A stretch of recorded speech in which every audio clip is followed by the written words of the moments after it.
I never thought silence could be a weapon. But when my husband turned off the TV in the middle of my favorite show, looked me dead in the eye, and said just one word, "Leave," I realized. I'd been living with a stranger for 12 years. I didn't argue. I didn't cry. I didn't even pack a bag that night. I just smiled. Because what he didn't know was that the next morning, someone would knock on our door, someone who would change everything, someone who would make him understand that you can't just erase a person from their own life. My name is Claire, and this is the story of how one word destroyed my marriage and freed me at the same time. Before I tell you what happened next, I need you to understand something. This isn't a story about a woman who got kicked out and came crawling back. This isn't about revenge, though some of you might call it that. This is about the moment you realize you've been making yourself smaller for years just so someone else could feel bigger. And what happens when you finally stop shrinking? Stay with me. Because by the end of this, you'll understand why I didn't say a single word that night, and why I didn't need to. Yes, tonight. Pack a bag. Leave your key.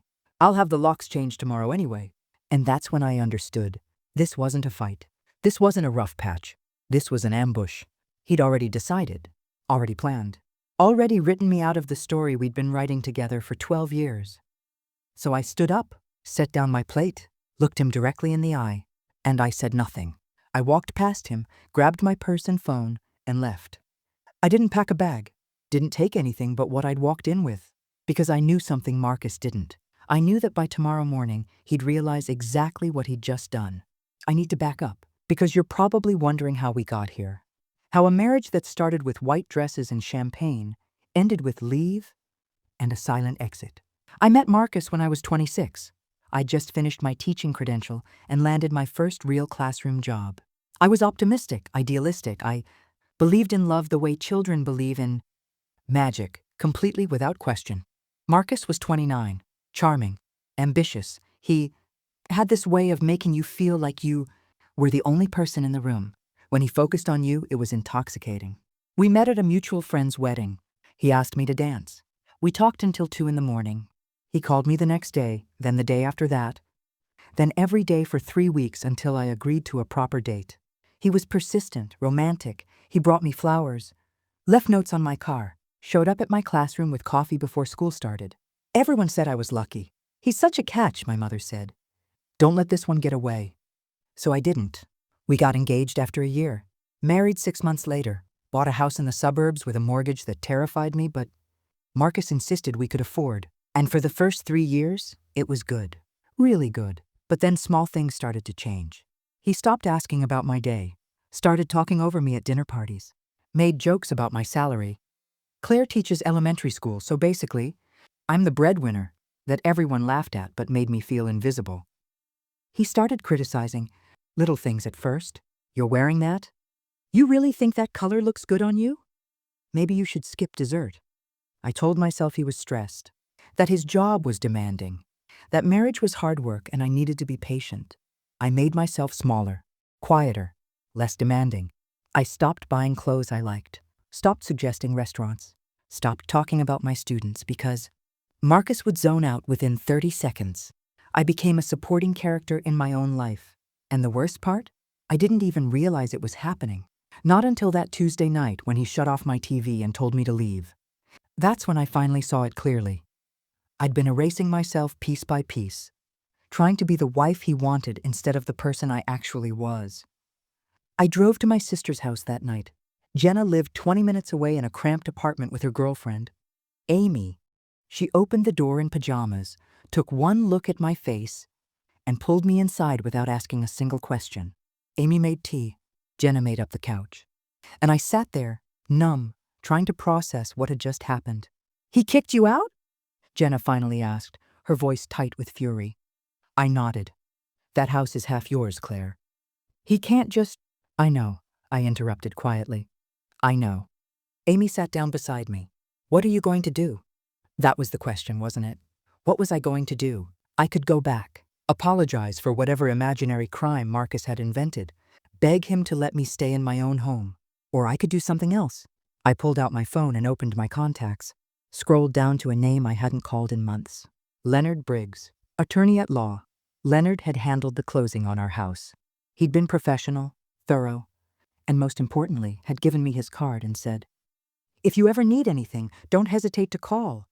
At the time, I'd thought it was just standard lawyer politeness. Now I realized it was a lifeline. I sent him an email at 11:47 p.m. "Leonard, it's Claire Holloway. I need to meet with you tomorrow morning.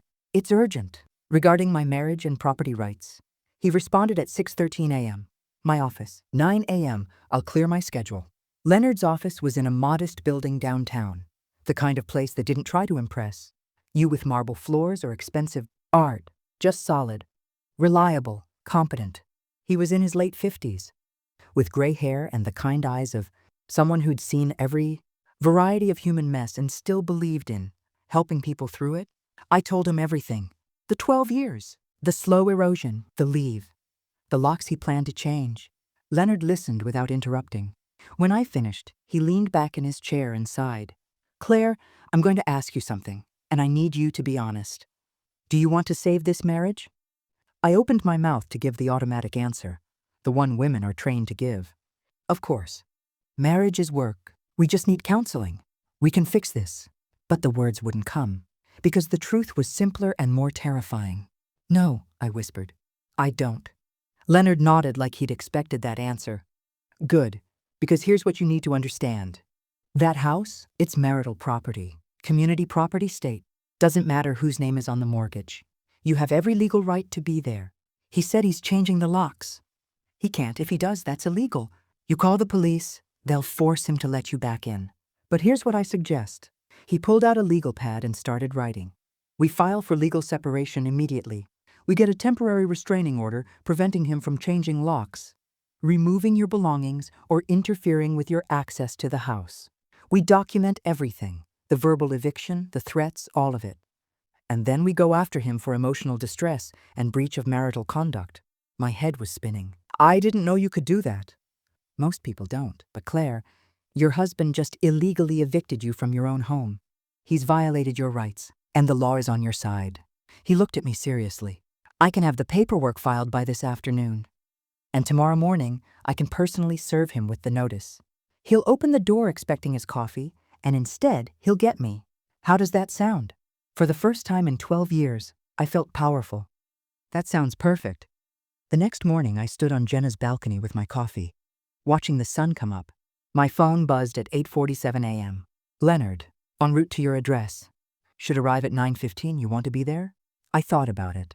Part of me wanted to see Marcus's face, wanted to watch him realize that his perfect little plan had exploded. But another part of me, the part that was finally learning to protect herself, knew that being there would give him power, would give him a chance to manipulate, to guilt, to turn it around on me. Me. "No, but call me after." "Leonard, will do." I imagined it. Leonard's car pulling into the driveway. The knock on the door. Marcus opening it, probably still in his pajama pants, expecting a package or a neighbor. Instead, a lawyer with a folder full of legal documents that would change everything. Leonard called me at 9:52 a.m. "How'd it go?"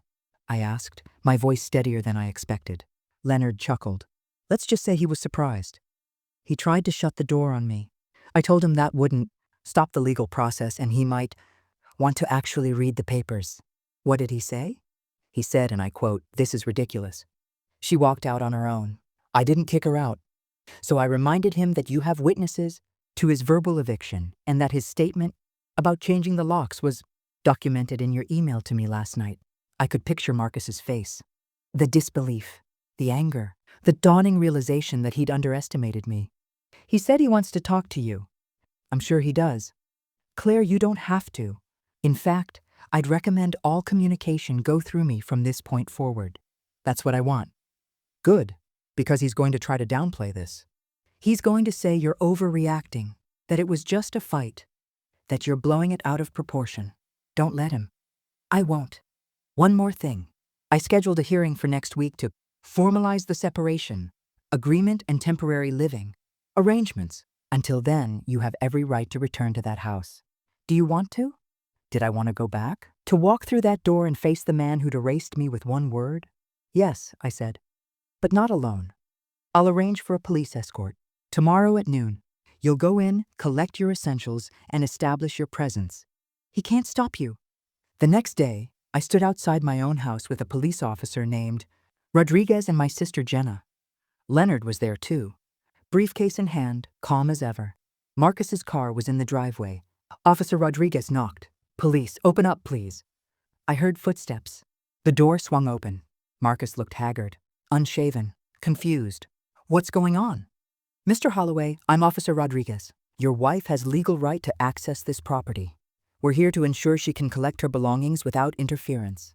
Do you understand?" Marcus's eyes locked on mine. I saw it all flash across his face. Anger, betrayal, disbelief. "Claire, what the hell is this?"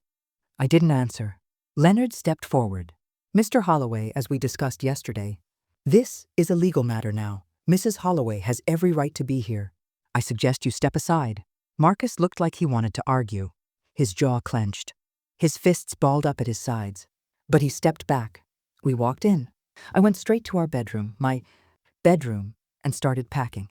Clothes, toiletries, the jewelry box my grandmother gave me, the photo albums Marcus never cared about. Jenna helped me carry boxes to her car.